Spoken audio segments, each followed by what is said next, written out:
Hello and welcome back to Round the Table, your favourite slow TV radio podcast from the meeting point for students of English not only in Bilbao but throughout the world. This week our topic of conversation was tribes. We were discussing subcultures like punks and skinheads and goths. We were discussing nationalities and how some people love to wave their flags. And we were discussing family ties and how closely connected we are to our families. Coming up in this programme, we have just a few what's the difference questions for you. We have some interesting phrases that came up in the conversations this week. I've got a whole load of not amazing but quite interesting facts for you. And of course we have celebrity guest speaker. So let's begin with just a few what's the difference questions.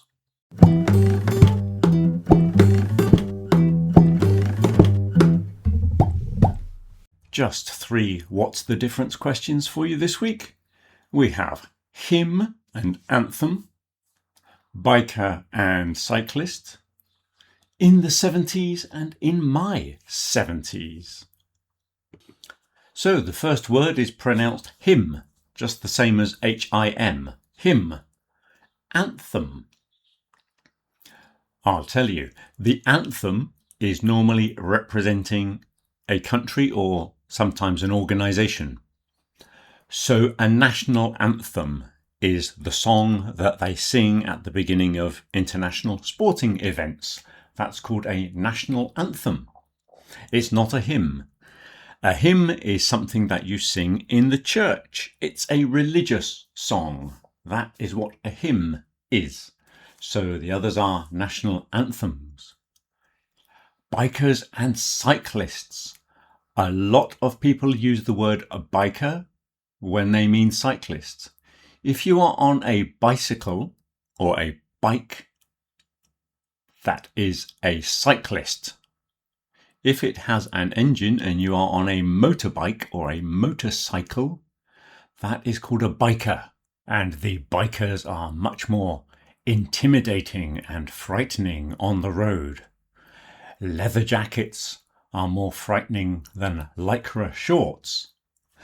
And finally, in the 70s or in my 70s. In the 70s refers to the year from 1970 to 1979.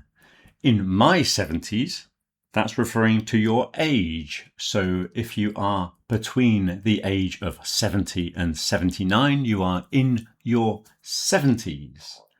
And that is the difference. I'm sure you all scored 3 points there in the what's the difference questions. Now let's have a look at some of the phrases that came up in this week's conversations.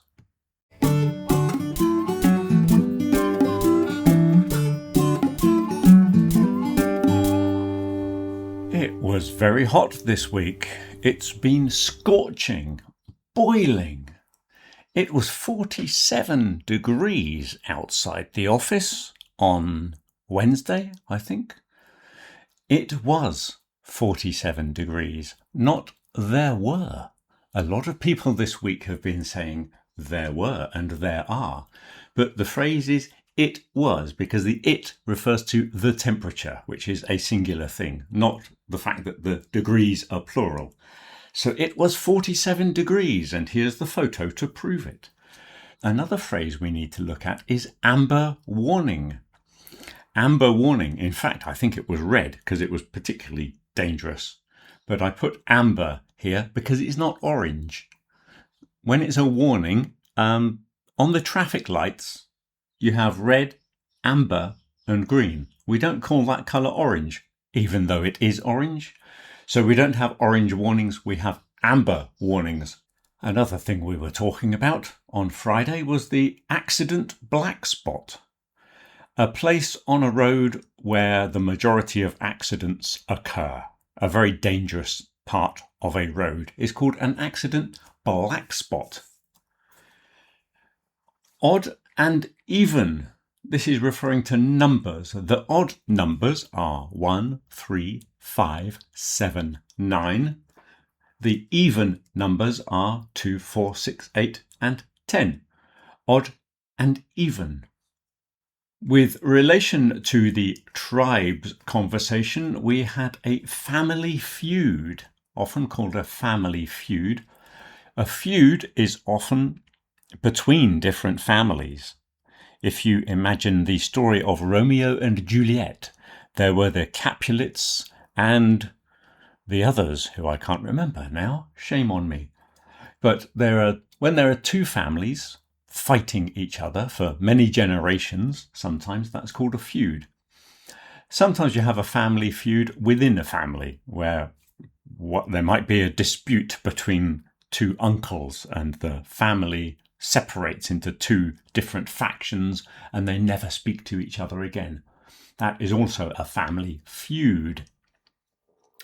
Honor killing is a terrible thing that came up in conversation. When the honor of the family is seen to be spoilt in some way, and someone in the family is killed, often by other members of the family, it's a terrible thing. Somebody does something bad, or what the rest of the family think is something bad, and they have to remove a member of the family. Terrible thing. Anyway, putting the world to rights. This is a phrase. This is the kind of thing you do when you've finished a meal and you sit around the table eating cheese and walnuts and drinking a glass of port, and you discuss the world, you discuss society, you discuss life. This is putting the world to rights. A very good thing to do late at night with your closest friends. Out of order. Now this is a strange phrase because when I hear out of order, I think of something that's not working. So imagine when the lift is not working, they put a sign on it that says out of order. Now people were using this phrase to describe something that was disorganized.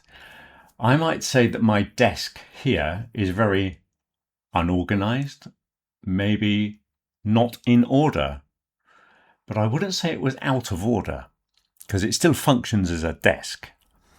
Maybe if I had something that is normally in a specific order, like numerical order or alphabetical order, some cards or papers, and someone mixed them up, then I might say they are out of order. They are not in the correct sequence.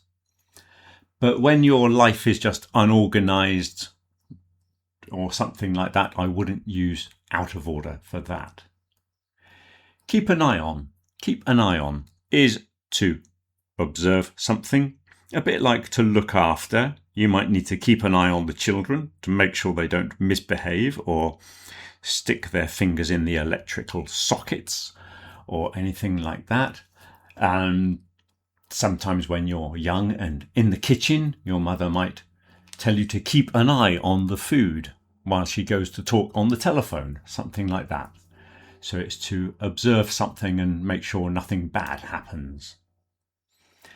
Again, back to the tribal one, we have a phrase here, birds of a feather flock together. Usually when you see a flock, which is a large group of birds, they are all the same type. They don't normally mix up much, do they? So you get one type of bird. You don't get a variety.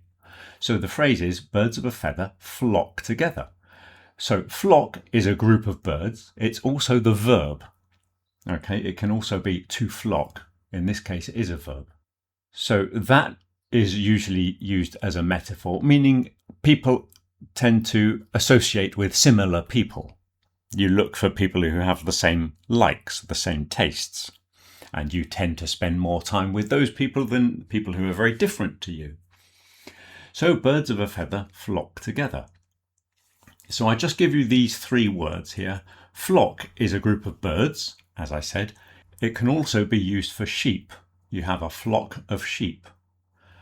Herd is probably the most common one, and it's a herd of cows. And it's a lot of other animals come in herds. You have a herd of elephants, a herd of zebras, a herd of wildebeest. All kinds of things come in herds. And pack is used for the canines. So a pack of dogs, a pack of wolves, a pack of hyenas. So anything that's of the canine family come in packs.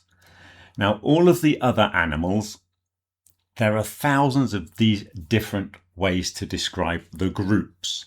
Like you have a pride of lions and a whoop of baboons. And they all come in different group titles. And they're very, very complicated. But the ones to remember are the flock when referring to birds and sheep, herd for most other animals. Okay? Right, now I expect you want some interesting facts.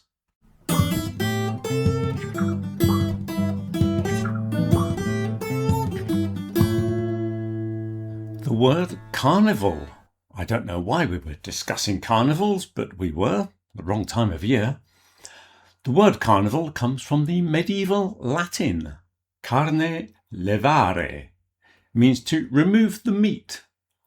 Remove the meat, referring to the celebrations before the 40 days of Lent. So Lent is a period before Easter when you're supposed to give up eating meat and give up enjoying yourself. So the carnival was the last opportunity to enjoy eating lots of meat. So it means to remove the meat. Carne levare. There's also, in New Orleans, they celebrate the Mardi Gras, which translates to Fat Tuesday, because the next day is called Ash Wednesday, and that is the first day of Lent. So on that Tuesday, you eat everything you possibly can, and you do lots of drinking and partying in the street. A curious thing we were discussing this week. You might have seen in the United States, they have the Democratic Party.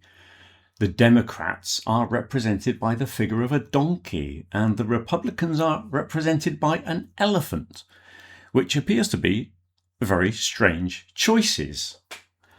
Well, let's go back to the beginning. In 1828, the presidential candidate for the Democrats was Andrew Jackson, and his opponents referred to him as Jackass. They changed Jackson to Jackass, which is a donkey, basically, to show how stubborn and ignorant and stupid he was. And he embraced this idea and started using the figure of a donkey on his campaign material. Decades later, there was a famous American cartoonist called Thomas Nast, and he was the one that popularized the image of the donkey in his cartoons to represent the Democratic Party. Sometime later, in 1874, Nast drew another cartoon in which the Republican Party was represented by an elephant that was being frightened by a donkey disguised as a lion. And after that, the elephant became the figure to represent the Republican Party. Interestingly, neither party has officially adopted these animals. So they're not really the official symbols at all.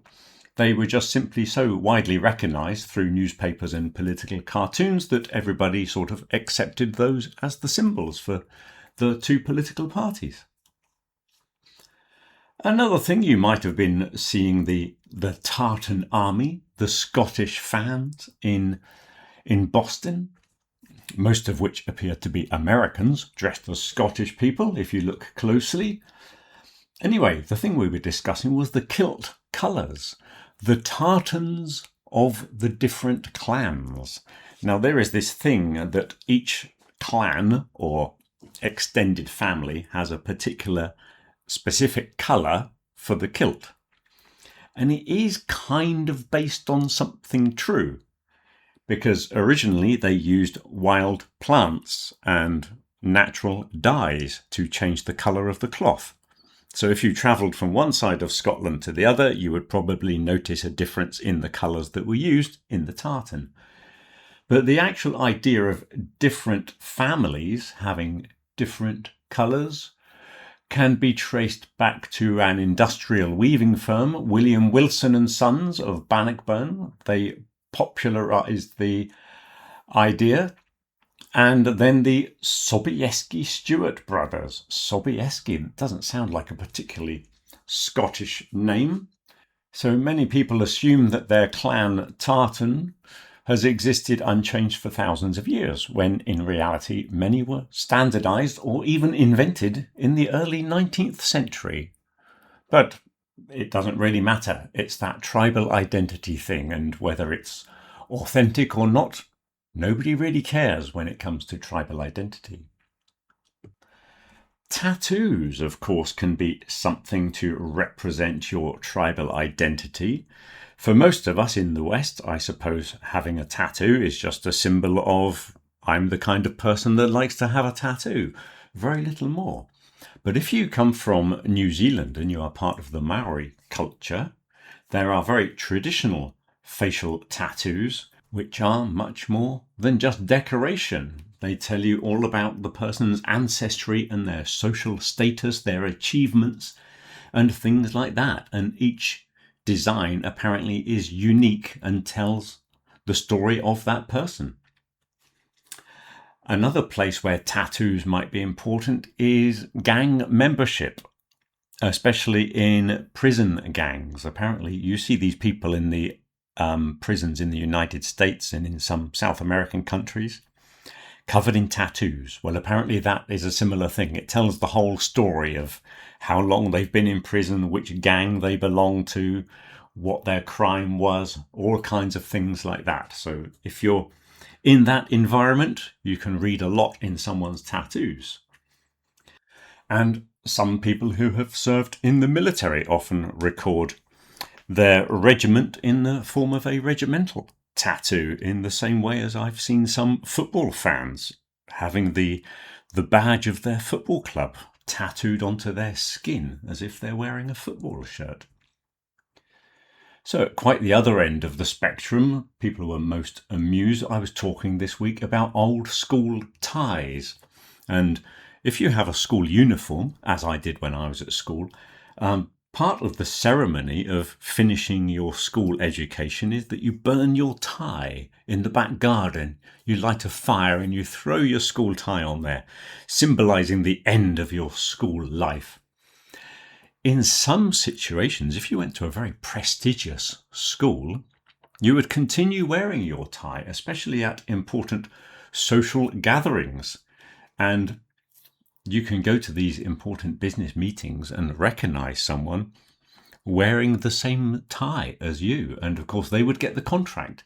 It's all to do with social networking, what they might call the old boys network.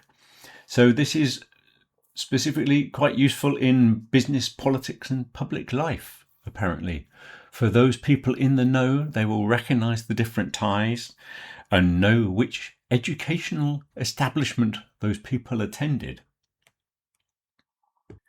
An interesting thing about flags. Back in 2014, it was argued that the New Zealand flag was a bit out of date because it represented the colonial past, and it was too easily confused with the Australian flag because they are very similar. And some people didn't like the idea of having the Union flag, the British flag, in the corner. And they thought they would update it. So they had a referendum and they had a competition. People submitted over 10,000 new designs. And many of them, I think, were pretty good. I like these. There's some wonderful designs here. And eventually they got it down to the final one. And this is the winner. Black, white and blue, silver fern. It's very popular, the silver fern. Of course, it's the symbol of the All Blacks rugby team. So a lot of designs had the silver fern on. So this was the winner. I don't know what the prize was. And then it went to referendum. They had another referendum to decide if they were actually going to adopt it. And they didn't. They stayed with the original design, which is a bit of a shame because I much prefer the new design. Another thing that maybe this is not tribal. Maybe this is to do with your age group rather than the tribe that you belong to. But I was thinking, when you send a WhatsApp or a text message on your phone, are you of the group that types with two thumbs? Or are you so old that you can only use one finger? I'm definitely in the one finger category, but I think there's a dividing line. I'm not sure what age it is, but there are the young people who can use both thumbs and type incredibly quickly, or there are us old people that just use the one finger and type incredibly slowly. And another test of age is when you wear a baseball cap. Do you wear it with the peak forward, as is the correct way of all sensible people? Or do you try to pretend that you're young by wearing it with the peak sticking out the back? I think there's a big divide in the society as to which way you should wear a baseball cap. Of course, if you want to, you can wear two baseball caps at the same time, one forward and one backwards, and you can pretend that you are a famous detective. Anyway, enough of that nonsense. I think it's time for Celebrity Guest Speaker.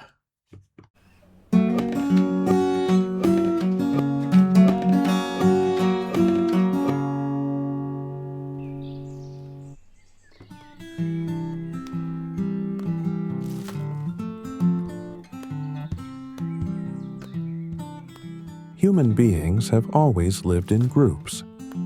Long before modern countries, cities, or political parties existed, people depended on small tribes for survival.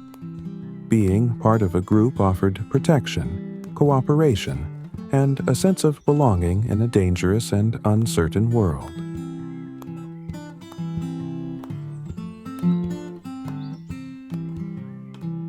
Although society has changed enormously, our need to belong remains much the same. Most people identify with several different tribes throughout their lives. These may be based on nationality, religion, profession, family, hobbies, or shared interests. Such groups help define who we are and where we fit in.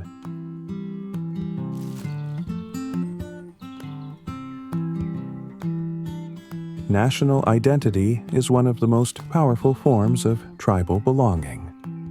People often feel proud of their country's history, traditions, language, or achievements.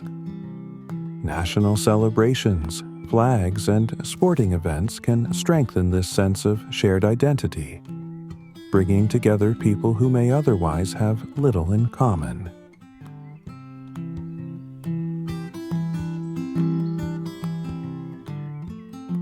Sporting events, in particular, are one of the clearest examples of tribal behavior.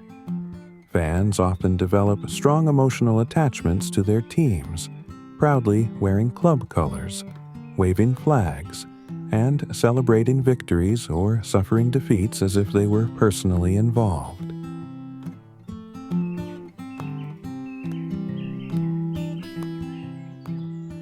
Religion has also provided tribal identity for thousands of years. Religious groups offer shared beliefs, values, and traditions that help people make sense of the world. For many, belonging to a religious community provides comfort, purpose, and support during difficult times.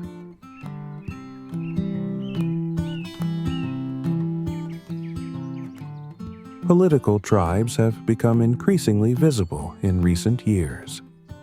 People often divide themselves into opposing camps, sometimes viewing those with different opinions as enemies rather than fellow citizens. Social media can strengthen these divisions by surrounding people with others who already share their views.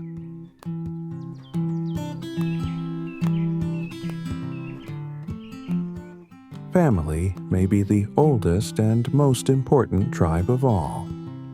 In many cultures, the reputation of the family is considered more important than that of the individual, and concepts such as family honor strongly influence behavior and decision-making. Even in highly individualistic societies, family remains a powerful source of identity and belonging.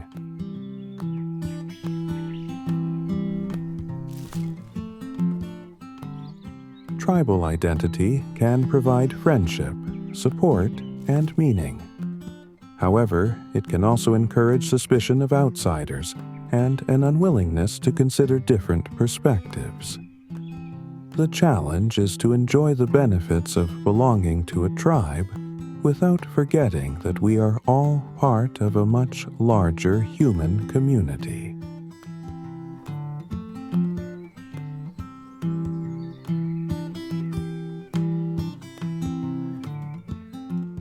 For those of you that find tribal behaviour an interesting thing, you've probably been watching the football fans in the World Cup football tournament in the United States.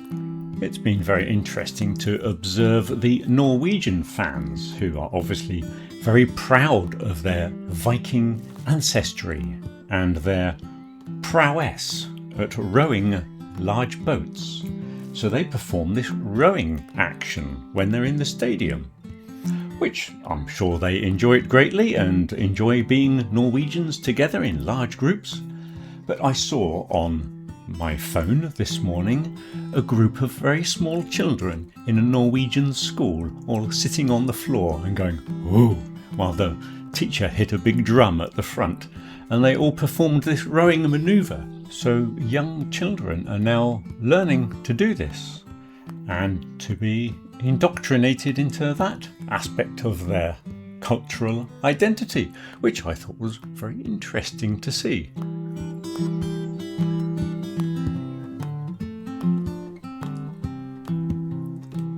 Thank you to those people that came to the gathering on Friday at the meeting point, our little cultural gathering. I don't think we can quite describe it as tribal, but I suppose it is a subculture of types.